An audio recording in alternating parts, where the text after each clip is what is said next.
Hey, it's going on YouTube, so you know it's best here. Apple just held its event going over the new 4.0 software update coming out for iPhone users and iPod Touch users and also iPads out there as well. And this is a rundown video going over all the new details in this event. I think it's a very successful, a lot of cool things coming up to us, and let's jump right into it. Now, basically, they said it's going to be over 100 new user features, but the main things they focus on are 7 different things or 7 tentpole features that they named it about the main things that are going to be coming to this new software update.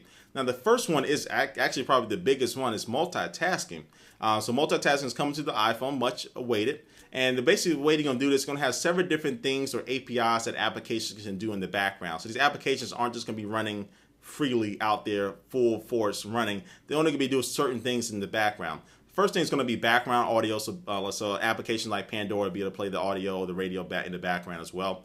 VoIP, so applications like Skype will allow you to have Skype closed, but if somebody calls you over your Skype account, they can ring up on your phone just like a regular phone call. You can take that call, and also you can close out that call, and well, you'll still be talking, but you can close out the call and still be able to search different applications while you're talking to that person on Skype. All right, also there's going to be background location part of this multitasking. It means like an application like TomTom, the turn-by-turn GPS or navigation application. You can actually close that application now and you still receive directions, voice directions to get you to your location when you need to turn and all that good stuff, because it can continue to track a location using the GPS even though you close it and you're in Safari or in your mail application or whatever. So that's actually pretty cool as well. They're also going to be able to have local notifications now, so push notifications doesn't have to go to Apple's servers. Push notifications can happen right on your phone. That's basically little things that pop up when something happens within an application. It's going to be a little bit more faster, streamlined, since it can happen mostly on your phone. It's also going to have task completion, which allows you to, say if you're uploading some photos to Flickr or something like that, you can close out that application. It'll still keep uploading that photo to Flickr. So that's going to be pretty cool to be able to, say, upload a YouTube video from your iPhone 3GS. Some video shot up to YouTube and close that out, and it'll still do that in the background. And also have fast app switching, which basically means that the applications will be able to remember the state that they were at when you close it. So when you go back into that application, it'll pick up right where you left off. So those are the great things of multitasking. Now you've seen these pictures here. They really did a good job on how you actually can activate multitasking. You basically double click on the home button, and it'll bring up something little dock in the back and the bottom of the screen there, and you basically just swipe through all the open applications just like that. So it looks pretty cool the way they did that, and so that's multitasking. Scratch off one of the big things on people that hate about the iPhone. Now the next up is going to be folders. Now folders is a cool thing which allows a little bit more better app management on your iPhone. So instead of having 12, 11 different pages of applications, you can have certain folders, like a folder for games, folders for news, like they have all your CNN and ABC News applications inside of, all in one individual folder. And when you tap on the folder, it'll kind of spread out, and you'll be able to switch, pick which application within that folder that you want to go to. So this is pretty cool the way they did that. You just drag and drop one application on top of another application, go ahead and activate a folder, and you can name the folder what you want. But this allows you to essentially go from just being able to, right now, to be able to have 180 apps on your iPhone. Now you can have over 2,160 applications on your iPhone. Who would have that many? I don't know, but that allows you to do that.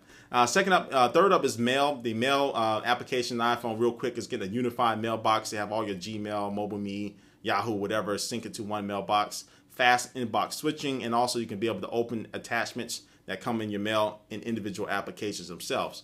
They're bringing iBooks to the iPhone, the iPod Touch, whoop-de-doo. Also, the enterprise is basically for business companies out there or companies out there that use iPhones for the employees. They ramped up the encryption on there and ramped up some things with those, so most of us don't need to worry about that. Now, the one thing that really impressed me on this event is called Game Center. Now, people who in my live view stream, again, thanks for everybody coming out there. I had over 2,500 people come out and watch me during this event. We had a lot of fun out there, but they know I was really excited over this Game Center. And what this is basically bringing is Xbox Live to your iPhone. So you're going to be able to have, be able to invite friends to games, and matchmaking, achievements. You're going to be able to have leaderboards. It's really going to be cool. I can't wait to see this in action. I can't wait to really get my hands on it. And it's going to add that extra experience on there, because they have over like 50,000 games in the App Store right now. And I would love to be able to just play some games with some of my friends and not have to be on the same Wi-Fi network and just be able to do this. So that's going to be pretty cool. Now, iAd, this is the last thing Apple went over. iAd is basically Google Ads for AdSense, or Google AdSense for Apple. You know, that's basically what it is. but it's only for the mobile platform. So anyway, what Apple's going to be doing is they're going to be having their own little ad network where developers can jump on board, and that's going to be a 60-40 split. Developers will get 60% of the revenue, and the way these ads work are totally different than the way ads work right now. So say you're in the iPhone application right now, you accidentally click on the ad, or intentionally, but you click on the advertisement, it may close your whole application down, open up a web page in Safari, and then you look at the ad from there. Then if you want to get back to your application, you got to go through all that mess. The way iAds is going to work, these advertisements are going to open up right in the application itself. So these advertisements can do everything just for photos. They can do actually audio and video. So they showed a Nike commercial or a Nike advertisement on here. It showed full video on there. It looked kind of cool. And also you can have little mini games. These advertisements can do mini games. Now these advertisements are running HTML5, not Flash. So it's going to be really cool to see how these actually really work. And so somebody in my chat actually said this is the first time I actually want to click on the ad. And I have to agree with them. I probably do want to click on the ads in this iAds on the iPhone or the iPod Touch just to see how it works.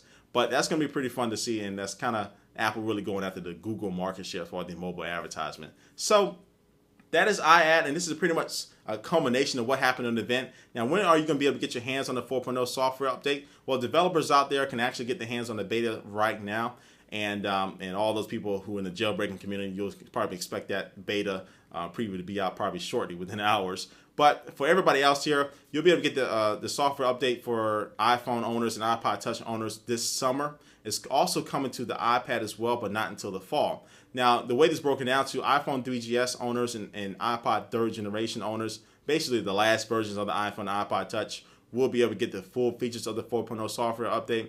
Now, iPhone 3G owners and iPhone and iPod Touch second generation owners only going to be able to get a few features of this 4.0 software update. They didn't go into detail what features those are, but definitely not going to be able to do multitasking. So that sucks.